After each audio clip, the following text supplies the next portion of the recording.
जय हिंद। कैसे हैं आप? एक बार फिर आपके अपने चैनल गुरु गंगा में आपका हार्दिक स्वागत है। आज के वीडियो में हम लोग भौतिक विज्ञान पे आधारित 17वां प्रैक्टिस सेट हल करेंगे, टेस्ट सीरीज हल करेंगे।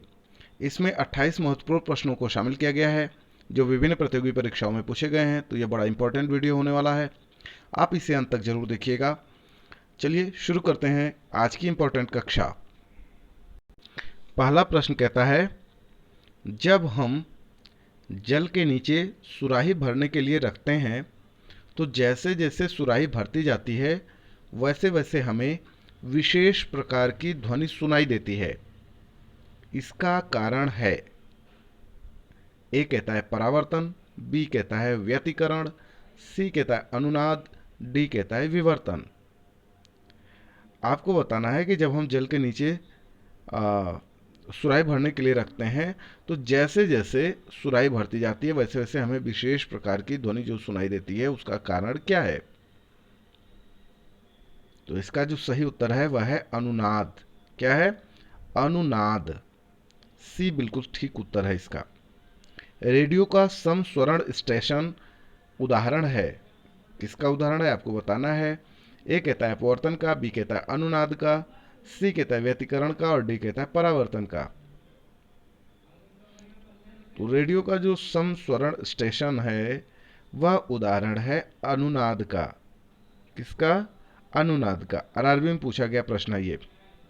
जब किसी स्थान पर दो लाउड स्पीकर साथ साथ बजते हैं तो किसी स्थान विशेष पर बैठे श्रोता को इसकी ध्वनि नहीं सुनाई देती है। इसका कारण क्या है? ए परावर्तन, बी व्यतिकरण, सी अनुनाद, डी अपवर्तन।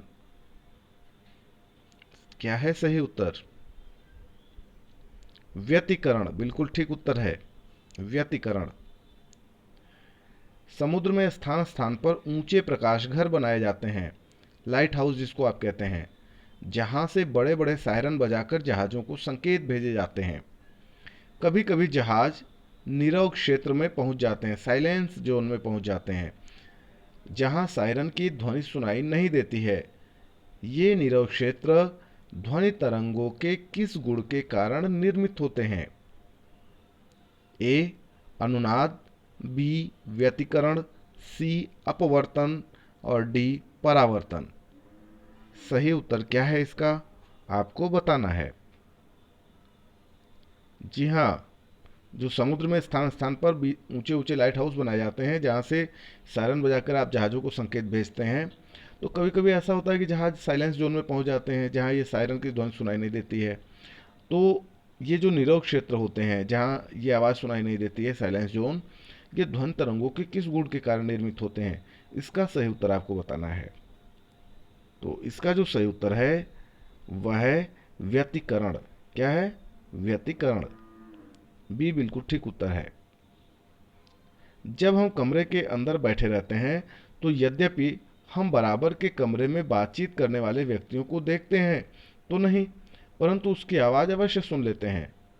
इसका कारण है ध्वनि का। ए कहता है व्यतिकरण, बी कहता है अपवर्तन, सी कहता है परावर्तन, डी कहता है विवर्तन। अच्छा, समझने की बात यह है कि जब हम किसी कमरे के अंदर बैठे हुए हैं तो जो बराबर वाला दूसरा कमरा होता है उसमें बातचीत करने वाले व्यक्तियों की आवाज़ तो हम सुन सकते हैं, लेकिन हम उनको देख नहीं पा रहे हैं, है ना। तो ये जो कारण ध्वनि का क्या कारण है वह उत्तर आपको बताना है। ऐसा कैसे होता है कि हम सुन लेते हैं जबकि हम देखते नहीं है? हाँ, विवर्तन। इसका कारण है ध्वनि का विवर्तन, जिसकी वजह से हम उनकी आवाज़ को सुन लेते हैं भले ही हम उनको देख न रहे हों। आगे प्रश्न देखें। किसी ध्वनि स्रोत की आवृत्ति में होने वाले उतार चढ़ाव को क्या कहते हैं? ए प्रकाश विद्युत प्रभाव, बी डॉपलर प्रभाव, सी क्रॉम्पटन प्रभाव और डी रमन प्रभाव। किसी ध्वनि स्रोत की आवृत्ति में होने वाले उतार चढ़ाव को क्या कहते हैं? उसे कहते हैं डॉपलर प्रभाव। डॉपलर प्रभाव किससे संबंधित है? ए ध्वनि, बी मनोविज्ञान, सी जनसंख्या, डी मुद्रा प्रचलन। तो इसका उत्तर तो आप जानते ही हैं।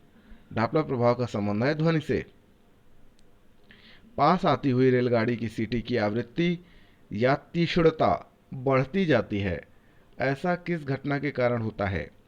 ए. आर्किमिडीज का नियम, बी. डॉपलर का प्रभाव या जिसको आप डॉपलर प्रभाव कह लेंगे, सी कहता है चार्ल्स के नियम, और डी कहता है बिग बैंग सिद्धांत, बिग बैंग थ्योरी।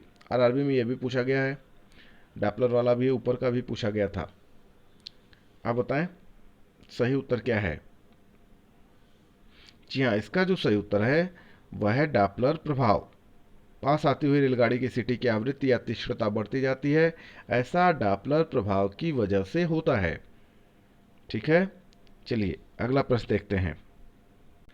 प्रकाश छोटे छोटे कणों से मिलकर बना है, जिसे कहते हैं, ए कहता है पॉजिट्रॉन, बी कहता है न्यूट्रॉन, सी कहता है परमाणु, डी कहता है फोटॉन। प्रकाश जिन छोटे छोटे कणों से मिलकर बना है उसे क्या कहते हैं? बिल्कुल सही उत्तर है आपका फोटॉन। क्या कहते हैं? फोटॉन। आगे देखें। प्रकाश तरंग किस प्रकार की तरंग है?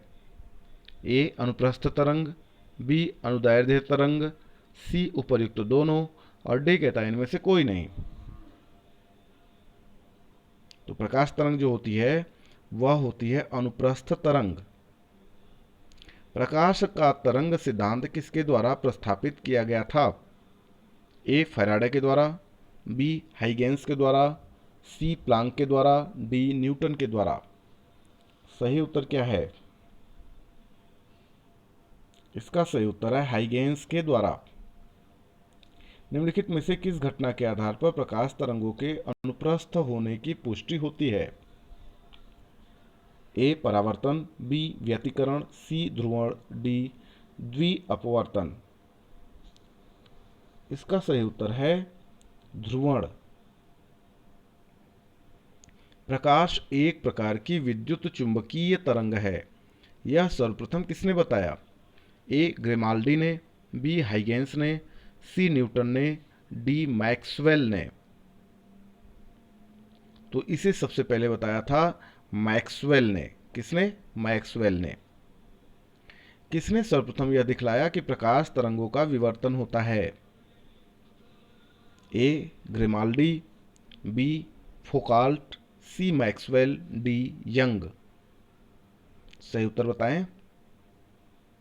ग्रेमाल्डी ने बताया कि प्रकाश तरंगों का विवर्तन होता है, सबसे पहले इन्होंने ही बताया था। प्रकाश विद्युत प्रभाव का प्रतिपादन किसने किया? ए न्यूटन ने, बी मैक्सवेल ने, सी आइंस्टीन ने, और डी क्रॉम्पटन ने। सही उत्तर है इसका आइंस्टीन। प्रकाश विद्युत प्रभाव का प्रतिपादन आइंस्टीन ने किया। निम्नलिखित में से कौन सी घटना प्रकाश और ध्वनि दोनों में घटित नहीं होती है? दोनों में घटित नहीं होती है। ए अपवर्तन, बी ध्रुवण, सी परावर्तन, डी विवर्तन। तो ध्रुवण यह जो घटना है यह प्रकाश और ध्वनि दोनों में घटित नहीं होती है। अगला प्रश्न देखते हैं। किसी अवरोध की कोर या किनारे से प्रकाश का मुड़ना क्या कहलाता है? किसी अवरोध की कोर से प्रकाश का मुड़ना या किसी अवरोध के किनारे से प्रकाश का मुड़ना क्या कहलाता है? ए व्यतिकरण, बी विवर्तन, सी अपवर्तन, डी विक्षेपण। तो ये कहलाता है विवर्तन। आगे देखिए। निम्नलिखित में से कौन सा सिद्धांत प्रकाश के तरंग प्रकृति की पुष्टि करता है? ए प्रकाश का विद्युत चुंबकीय तरंग सिद्धांत, बी व्यतिकरण का सिद्धांत, सी न्यूटन का कणिका सिद्धांत, डी इनमें से कोई नहीं। तो यह है व्यतिकरण का सिद्धांत। प्रकाश विकिरण की प्रकृति कैसी होती है? ए कण के समान, बी तरंग के समान, सी तरंग एवं कण दोनों के समान, डी तरंग एवं कण के समान नहीं। तो प्रकाश विकिरण की जो प्रकृति होती है वो तरंग एवं कण दोनों के समान होती है। प्रकाश के चिकने पृष्ठ से टकराकर वापस लौटने की घटना को क्या कहते हैं? ए प्रकाश का प्रकीर्णन, बी प्रकाश का परावर्तन, सी प्रकाश का विवर्तक, डी प्रकाश का अपवर्तन। तो उसे कहते हैं प्रकाश का परावर्तन। बिल्कुल सही उत्तर है ये। प्रकाश में ध्रुवण की घटना से यह सिद्ध होता है कि प्रकाश तरंगे हैं। ए अनुदैर्ध्य तरंगे हैं, बी प्रगामी तरंगे हैं, सी अनुप्रस्थ तरंगे हैं और डी कहता है तीक्ष्ण तरंगे हैं। प्रकाश में ध्रुवण की घटना से क्या सिद्ध होता है? प्रकाश तरंगे कैसी हैं? अनुप्रस्थ तरंगे हैं। ठीक ना? आगे देखिए, सूर्य लगभग 4×10⁻26 जूल प्रति सेकंड की दर से ऊर्जा दे रहा है। सूर्य से इतनी ऊर्जा निकलने से उसका द्रव्यमान किस दर से कम हो रहा है?